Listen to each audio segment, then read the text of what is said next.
Hello friends, అందరికీ hi. ఈరోజు నేను ఆలు బజ్జీ చేస్తున్నానండి. ఫస్ట్ మనకు కావాల్సినవి ఆలుగడ్డలు తీసుకోవాలి. వాటి మీద పొట్టు తీసేసి ఒకసారి కడిగేసి తర్వాత స్లైసెస్గా కట్ చేసుకోవాలండి. సన్నగా కట్ చేసుకోవాలి. నేను వీడియోలో చూపిస్తున్నట్లుగా మరీ అంత లావుగా రావద్దు, మరి అంత సన్నగా కూడా ఉండొద్దండి. మీడియం మంచిగా కట్ చేసుకోవాలి.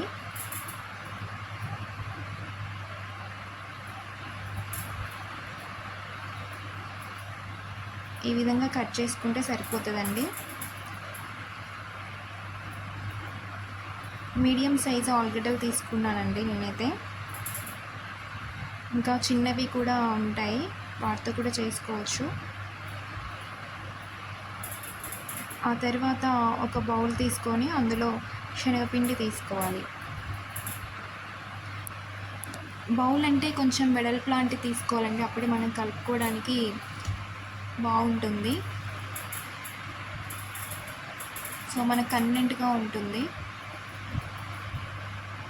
ఆ తర్వాత అందులోకి కొంచెం సాల్ట్, తగినంత ఉప్పు వేసుకోవాలి. ఆ తర్వాత కొంచెం పసుపు, అలాగే కొద్దిగా వాము, నెక్స్ట్ కొంచెం జీలకర్ర,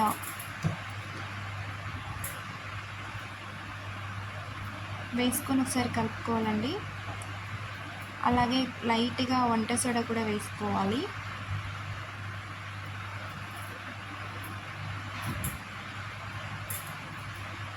కొంచెం కారం కూడా వేసుకోవాలండి. వీటన్నింటిని కూడా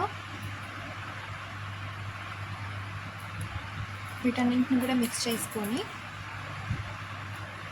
లైట్గా ఫస్ట్ ఒకేసారి వాటర్ అనేది పోయకూడదండి. ఒకేసారి వాటర్ పోయడం వల్ల ఏమవుతుందంటే చాలా లూజ్గా అయిపోతుంది.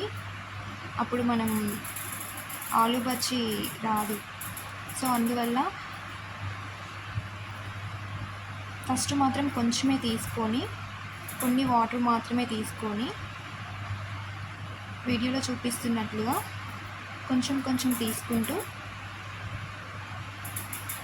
మరీ అంత పలుచగా రాకూడదండి, మరీ అంత గట్టిగా కూడా రాకూడదు. వీడియోలో చూపిస్తున్నట్టుగా ఈ విధంగా చేయండి. ఎంతో టేస్టీకరంగా ఉంటుందండి ఈ ఆలు బజ్జీ మాత్రం. పిల్లలు ఎంతో ఇష్టంగా తింటారండి. బయట తినే ఫుడ్ కంటే మనం ఇంట్లోనే ప్రిపేర్ చేసుకుంటే ఎంతో బాగుంటుంది.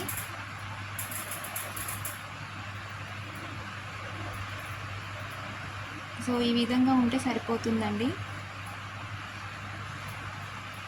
సో ఇప్పుడు మనం గ్యాస్ మీద ఒక కళాయి పెట్టుకొని అందులో కొంచెం ఆయిల్ పోసుకొని, ఆయిల్ హీట్ అయిన తర్వాత మీడియం ఫ్లేమ్లో మాత్రమే చేసుకోవాలండి ఆలు బజ్జీని. మీడియం ఫ్లేమ్లో చేసుకోవడం వల్ల మీడియం ఫ్లేమ్గా ఉంటుందండి ఆలు బజ్జీ. సో అందువల్ల మీడియం ఫ్లేమ్లో చేసుకోవాలి. హై ఫ్లేమ్లో చేసినట్లయితే మెత్తగా అయిపోతుంది. సో ఈ విధంగా మనకి ఎన్ని కావాలో అన్నీ చేసేసుకొని లాస్ట్ చివరికి కారం, ఉప్పు ఒక బౌల్లో కలుపుకొని చివరిలో చల్లాలండి. చల్లినట్లయితే ఎంతో టేస్టీకరంగా బాగుంటుంది. మీ ఇంట్లో తప్పకుండా ఇలా ట్రై చేయండి.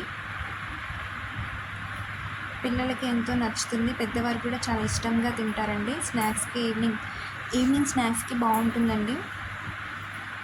సో మీకు నచ్చినట్లయితే లైక్ చేయండి, సబ్స్క్రైబ్ చేయండి, షేర్ చేయండి.